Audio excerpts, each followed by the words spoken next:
Put your roots in me.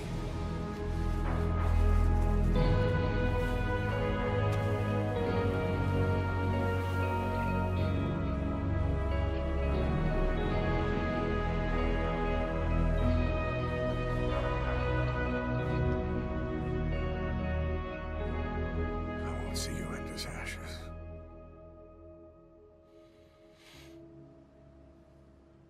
You're all diamonds.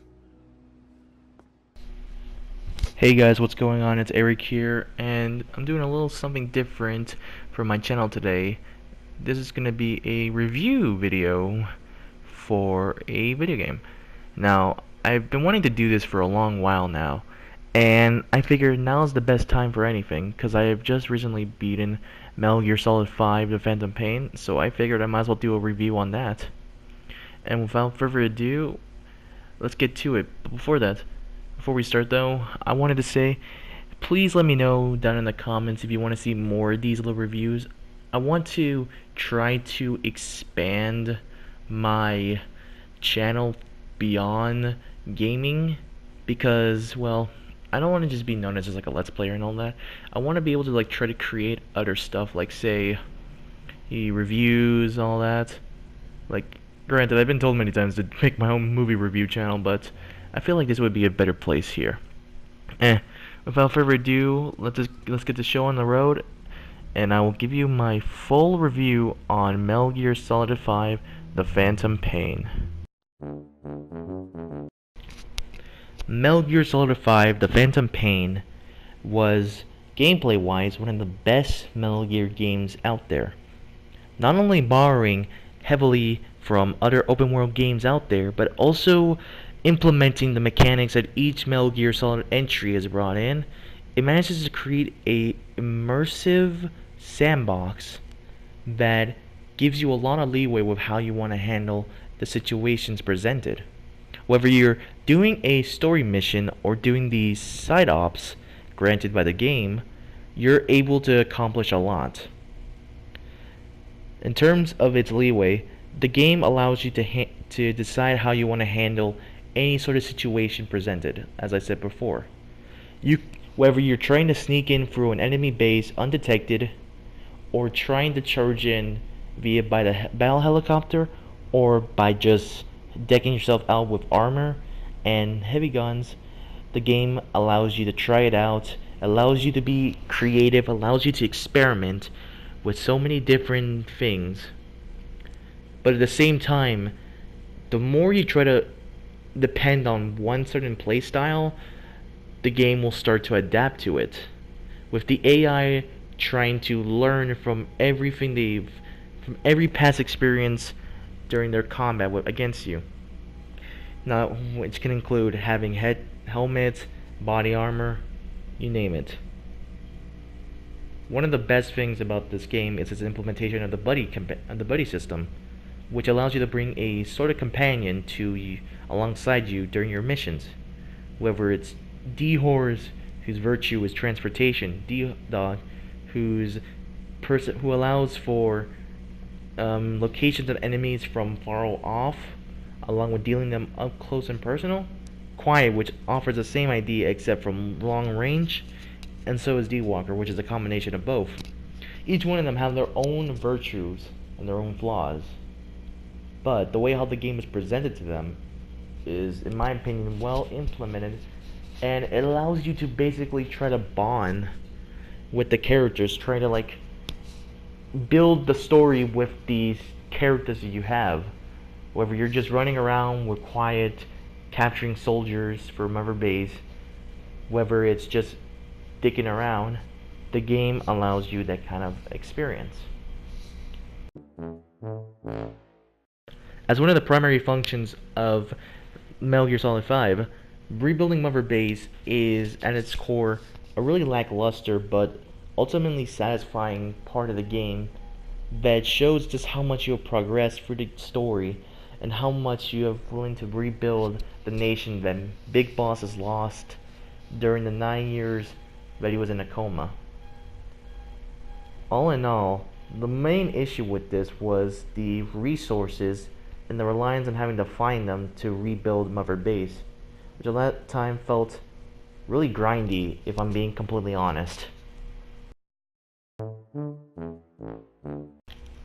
Running on a new engine that Konami has built specifically for the game, Metal Gear Solid 5 was a breathtaking spectacle that managed to depict how war was during the great era post-Cold War, while also showing the different things that have happened during that. As I said before, the open world in of itself, being able to adapt to your playstyle, to how you affected it via your actions and consequences, was at times very immersive, as I have stated before. Whether you're just crossing through the desert of Afghanistan or going through the rainforest in South Africa, you are just representing, like I said before, in a sandbox game that manages to show its true beauty when you're just exploring it. Now granted, one of the flaws in this is how lonesome the game felt when you're trying to explore it, because the only sorts of human contact or any sorts of contact you have whatsoever is with your mother base and with the enemy soldiers that you attempt to recruit for your army, with a majority of the times feeling at times really disappointing with given how immersive the game can be. But at the same time, it's how war was depicted based on what I've known. And as far as Metal Gear Solid's case, it managed to work out well into its favor by at least putting the emphasis on Solid Snake, aka Big Boss, or as I accidentally called him, the father of Solid Snake. In comparison to the other entries in the Metal Gear Solid franchise, which have been known for its cinematic storytelling and rich dynamic cutscenes, Metal Gear Solid 5 was by far the worst one out of all of them, with its story being not only out of focus, but, as I said before, with its emphasis on gameplay over anything else. The story is mostly developed by your actions in-game. What you do during the open world, what you do during those missions, is the story of Solid Snake's father, Big Boss. Its story, the campaign that it's trying to tell us, had a very mature themes, with its emphasis on how war has affected these countries, how it's affected the entire world, to the thoughts of revenge, forgiveness, the pain that one feels but never actually has. All of it was very well done, and the development of certain characters like Kazuhira Miller, Big Boss, have been all but overshadowed by the fact that the story in of itself was very poor with how it was told, with almost little to no explanations towards any of the real motives, only told after the story is done, with the villains of the story feeling very underdeveloped, especially Skullface, who was never really around when it felt like you needed to hear some explanation on the story. And honestly, with how the story is ended, it left out a lot of plot points, especially with certain characters like Eli, Sahelanthropus, Huey, among others. And in all honesty, its plot twist, while very surprising, was very much like a catering to try to like close the circle with all the snakes in the family. And in all honesty, despite Quiet being the best companion out of all of them, was the most underdeveloped out of all of them. With her departure of the story being one of the most lackluster and at times really dumb ways to to say goodbye to a character. Now, in all honesty, what I felt the story should have had was putting more emphasis on what the other games have done, by trying to tell a story that not only gave you an idea of what you need to do against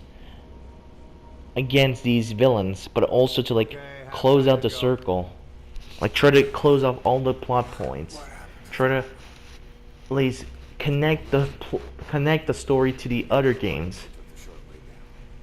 However, I felt the game did not do that, and by putting its emphasis on gameplay over story, it managed to like ruin one of the qualities that it made the Metal Gear Solid franchise such a high mark in the video game industry. And no matter what, it's always going to have that same issue, no matter what they do with this game. The online portion of Metal Gear Solid 5 has been a high mark, despite the multiplayer not showing up almost a month after the game's release. The FOBs managed to prove itself to be a way to fight against other nations that are controlled by other players, and also giving you a chance to decide on how you should handle things. Whether you want to form an alliance with one player or try to dominate completely another player, you're able to do so in such an elegant way that allows you to basically start a sort of little backstory, like a little side story with another nation. The multiplayer as well has been extremely fun, which grants you the ability to play as your avatar, which you created at the beginning of the game, and allows you to basically choose from 5 different matches and auto match, or playing and doing a survival playlist. Whatever you decide to do, it provides itself with the implements of the Metal Gear Solid franchise and manages to prove itself to be a way for you to start your own legacy as your own separate character, and it is an extremely fun game. Granted, the best mode I feel like is Bounty Hunters. All the other modes I felt were very lackluster and very boring to play. All in all, Metal Gear Solid and its online features have been extremely fun. I honestly believe it was definitely the high mark of the game, and it's definitely one that you should definitely check out as well. Metal Gear Solid 5: The Phantom Pain is at its core one of the best Metal Gear games out there for its gameplay and its dynamic open world. Despite its very flawed, its very unfocused story, and its huge reliance on resources and very lackluster performance of the mother base. All in all, I believe this game managed to not only end the Metal Gear franchise on a satisfying note, but it gave Kojima a way to completely give us the Metal Gear Solid game that I believe we've all been asking for many, many years. Now granted, I understand that they're going to be trying to milk the franchise with Metal Gear Survive, but that's just another thing that I'm probably not talking about anytime soon. All in all, I believe this game deserves, in my opinion, an 8 out of 10 for its very immersive story. It's immersive open world, its gameplay, its online features, but with its flaws being the very unfocused story, its reliance on resources, and the amount of time it takes to actually construct certain things in the game itself. All in all, that's the end of my review. Thank you guys so much for watching. I know this is a little bit different from what I'm usually do, but I've been wanting to try to do this for a very long time, and I feel like this is the best time now. Please let me know down in the comments if you actually want to see more reviews. I'll be trying to do reviews on other games, and probably also do reviews on movies as well. If you want me to review a certain game or certain movie, please let me know in the comments as well. I'll be taking any sort of feedback, and I hope you guys enjoy this. I understand that it's not the best review video that you guys probably saw. It might be pretty cringy for you guys, but I hope you enjoyed the video regardless. Please just let me know in the comment section any tips, what I can do to improve, and I'll make sure to take them. Alright, I'm ending it off. Thank you so much for watching, and I'll see you guys later.